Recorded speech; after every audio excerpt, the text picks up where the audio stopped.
নমস্কার দর্শকরা, খুল্লাম খুল্লাতে আপনাদেরকে স্বাগত জানাচ্ছি। তো প্রথমে অনুরোধ করছি, আপনারা যারা ভিডিওটি দেখছেন, তারা ফেসবুকে দেখছেন, তারা অবশ্যই ভিডিওটি লাইক করবেন, কমেন্ট করবেন, এবং যারা ইউটিউবে দেখছেন তারা অবশ্যই সাবস্ক্রাইব করবেন। দর্শকরা, সকালে একটা ভিডিও বা একটা ফটো দেখে মনটা ভারাক্রান্ত হয়ে গেল। সেটা হলো বাংলাদেশের 85 বছর নয়, 89 বছর বয়সের একজন মুক্তিযোদ্ধা আব্দুল হাই, তাকে গলায় মালা পরিয়ে, জুতোর মালা পরিয়ে ঘোরানো হচ্ছে, টেনে হিঁচিয়ে নিয়ে যাওয়া হচ্ছে। এই দৃশ্যটা সাংঘাতিকভাবে ভাইরাল হয়েছে। তো একটা কথা আমি এই নিয়ে কথা এই জন্য বলছি যে বাংলাদেশ অনেকেই বলেন যে বাংলাদেশে আসলে কিছুই হচ্ছে না, যা কিছু হচ্ছে এটা ভারতের প্রচার মাধ্যমের অপপ্রচার। এটা আংশিক সত্য, আমি স্বীকার করছি। তাই কিন্তু সব প্রচারই কি সত্য, সব ভিডিও কি মিথ্যা? এই ভিডিওটা পরে আমি দেখলাম যে আমি বিবিসিতে গিয়ে সার্চ করলাম। বিবিসি সংবাদ মাধ্যম, নির্ভরযোগ্যতার জন্য এখনো বিবিসিকে সবাই মানেন। বিবিসিতে দেখলাম তারা ওই খবরটা করেছে এবং তারা এই বিষয়ে পুরোপুরি সবকিছু মন্তব্য দিয়েছে। এবং কয়েকটা জামাত শিবিরে অভিযোগ করেছেন আব্দুল হাই যে তিনি জামাত শিবিরের কিছু ছেলে তাকে টেনে হিঁচিয়ে নিয়ে গেছে এবং তার গোলায় জুতো পরিয়ে সারা গ্রাম ঘুরিয়েছে। তো স্বাভাবিক এই ভিডিও প্রচার হওয়ার পর বাংলাদেশের মুক্তিযোদ্ধা যারা ছিলেন তারা ক্ষুব্ধ হয়েছেন এবং ইউনিশ সরকারের পক্ষ থেকে, যেটা বিবিসি রিপোর্টে আমি যা দেখলাম, এই ঘটনার তদন্ত করার নির্দেশ দেওয়া হয়েছে। জামাত শিবির থেকে বলা হয়েছে তাদের কোনো কর্মী এই ঘটনার সঙ্গে যুক্ত নন। গত বিজয় দিবসের দিন, এটা আমি পরে জেনেছি, জয় বাংলা শব্দ দেওয়ালে লেখার জন্য দুই যুবককে পিটিয়ে হত্যা করা হয়েছে। বাংলাদেশে এসব ঘটনা ঘটছে। তো আমি আজকে এই যে মুক্তিযোদ্ধাদের প্রতি যে একটা আচরণ, একটা জাতির যারা দেশকে স্বাধীন করেছেন তাদের প্রতি এই যে একটা আচরণ, এটা কতটুকু, এই আচরণ যারা করতে পারেন তাদেরকে আমরা কি বলবো? অনেকেই বাংলাদেশের ঘটনার সঙ্গে, আর আমাদের এদেশে অনেকে আছেন যারা ইউনিসেফ সরকারকে সমর্থন করেন এবং মুক্তিযোদ্ধাদের প্রতি যে একটা আচরণ হচ্ছে এর কোনো প্রতিবাদ করছেন না। আমি আর একদিনও বলেছি, আরেকজন 85 বছর বয়স্ক বৃদ্ধ যখন নামাজ থেকে বেরিয়ে আসছিলেন মুক্তিযোদ্ধা, তাকে হেনস্থা করেছে কিছু ছেলে। অর্থাৎ বাংলাদেশের যে বর্তমান যারা স্বাধীনতা বিরোধী শক্তি ক্ষমতায় বসেছে তারা মানতেই চাইছে না। তারা 1971 সালের স্বাধীনতাকে তারা স্বাধীনতাই মানতে চাইছে না। এখন তারা 5 আগস্ট যা ঘটেছে এটাকেই তারা স্বাধীনতা হিসাবে বলছে। এবং বিজয় দিবসের দিন পাকিস্তানের প্রধানমন্ত্রীর সঙ্গে হাত মিলালেন মোহাম্মদ ইউনিস। অর্থাৎ তো যারা নিজেদের 30 লক্ষ মা বোনের শহীদের রক্ত ভুলে গেলেন, তাদেরকে আর কি বলবো? কিন্তু আমি আশ্চর্য হই, আমাদের দেশে এদের সমর্থন করার মতো প্রচুর লোক আছেন। এটাই আমাকে পীড়া দেয়। এরা সাদাকে সাদা বলতে পারেন না, কালোকে কালো বলতে পারেন না। অনেকে বলবেন এমনকি বাংলাদেশে যে হিন্দু নির্যাতন হচ্ছে এই সম্পর্কে কথা বললে অনেকে বলেন যে ভারতবর্ষ হতে হবে। আমি এই সম্বন্ধে কিছু বলছি না। দেখুন, প্রত্যেক জায়গায় সংখ্যালঘুরা কিছু না কিছু নির্যাতিত হন। ভারতবর্ষ যে হচ্ছেন না আমি এটা বলছি না, হচ্ছেন। কিন্তু আপনি যদি বাংলাদেশের সঙ্গে তুলনা করেন তাহলে আপনি ভারতে কি দেখবেন? আমি আজকের ভিডিওতে আলোচনা করবো না, আমি আর কিছু তথ্য নিয়ে আমি একদিন বানাবো যে কোন দেশের সংখ্যালঘুরা নির্যাতিত বেশি, ভারতের না বাংলাদেশের না পাকিস্তানের, এটা আমি বানাবো। তারপর আমি কথা বলবো। কয়েকটা ঘটনা ঘটেছে একটা বিশাল দেশে, এটাকে দিয়ে বোঝানো যায় না যে ভারতবর্ষের সংখ্যালঘুরা নির্যাতিত। ভারতবর্ষের মাটিতে একই দিনে 2000 মন্দির ভাঙ্গা হয়নি, একই দিনে 2000 মসজিদ ভাঙ্গা হয়নি কোনোদিনও। একই দিনে কোনো উপাসনাস্থলে হামলা চালানো হয়নি কোনোদিনও। একই দিনে কোনো মানুষ উপাসনালয়ে গিয়ে ঢুকে অন্য ধর্মের মানুষকে হত্যা করেনি কোনোদিন। এটা ঘটনা ভারতে নেই। একটা ঘটনা আপনারা বলবেন বাবরি মসজিদ নিয়ে, সেটা যতটা না ধর্মীয় তার চাইতে বেশি রাজনীতির। এটা বাদ দিলে আপনারা কোন ঘটনা দেখাতে পারবেন? যাই হোক, আমি এই ঘটনাগুলো আজকে আমি এটা আলোচনার বিষয়বস্তু নয়, তুলনা যারা করছেন তাদের সম্পর্কে বললাম। কথাগুলো আমি এই জন্যই বলছি যে আজকে যে দেশে তাদের মুক্তিযোদ্ধাকে, আমাদের দেশে মনে করুন যেমন মহাত্মা গান্ধীর মতাদর্শকে অনেক বিজেপি মানেন না বা মানতে চান না। মহাত্মা গান্ধী সম্বন্ধে অনেক কুমন্তব্য এই দেশে করা হয়েছে।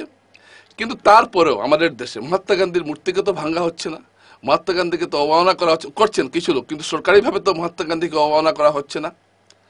এমনকি রাষ্ট্রীয় স্বয়ংসেবক সংঘ যারা হিন্দু ভারতে বিশ্বাসী তারাও কিন্তু মহাত্মা গান্ধীকে সম্মান করে চলছে। আমি এ সম্পর্কে আমার রেকর্ড আছে, শিলচরে মহাত্মা গান্ধী সম্বন্ধে শিলচরের বক্তৃতায় গিয়ে RSS এর সেকেন্ড ইন কমান্ড এখানে এসেছিলেন, তিনি এই কথা বলেছিলেন। তো সুতরাং এইগুলো তার মানে আমার বিপক্ষ মত হলেও আমি তার মূর্তি ভেঙে দেবো, তার অবদানকে অস্বীকার করবো, এরকম ঘটনা আমাদের দেশে ঘটেনি কোনো সময়ই। বিজেপি বা কংগ্রেস, বিজেপি বা রাষ্ট্রীয় স্বয়ংসেবক সংঘ বলেনি যে স্বাধীনতা আন্দোলনের জন্য কংগ্রেস কিছু করেনি। তারা বলেছে যে কংগ্রেস একাই সব কিছু করেছে, এরকম কোনো কথা নয়। অনেক দেশীয় রাজা মহারাজা আছেন, অনেক ব্যক্তি আছেন যারা ব্যক্তিগতভাবে কংগ্রেসের ছত্র শিবিরের বাইরেও দেশের স্বাধীনতার জন্য আন্দোলন করেছেন, এই কথা বলেছেন। কিন্তু এটা বলেননি যে কংগ্রেস স্বাধীনতা আন্দোলনে কিছু করেনি।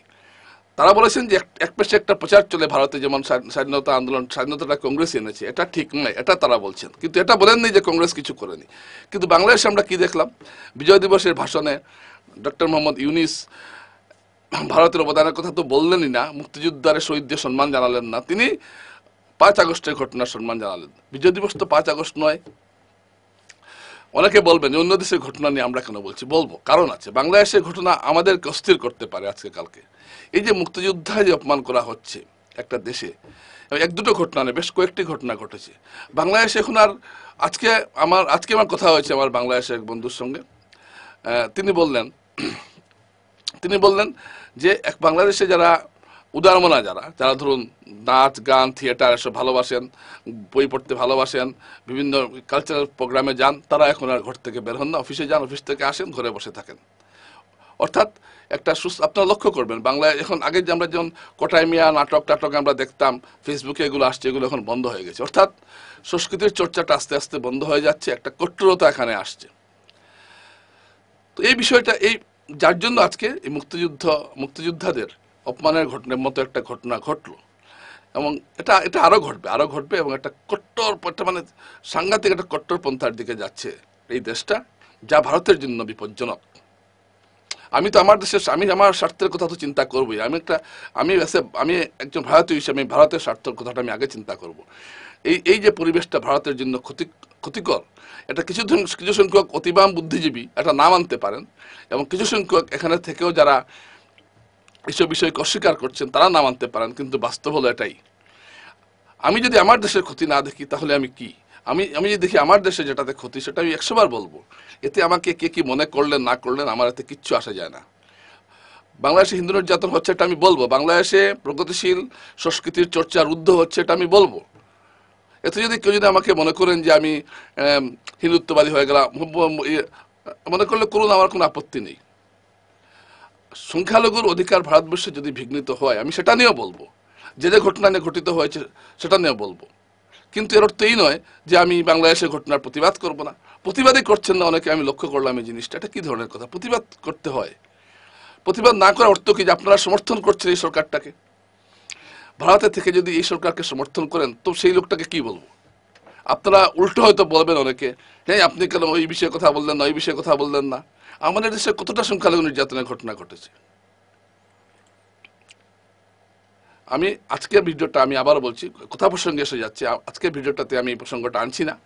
আমি এটা নিয়ে আরেকটা ভিডিও বানাবো, তুলনামূলকভাবে আমি দেখিয়ে দেব যে উপমহাদেশে অন্য 2 দেশে যেভাবে সংখ্যালঘু সম্প্রদায়ের উপর নির্যাতন হয়েছে তার অর্ধেকও হয়নি আমাদের এখানে ভারতবর্ষে। এটা আমি গর্বিতভাবে বলবো।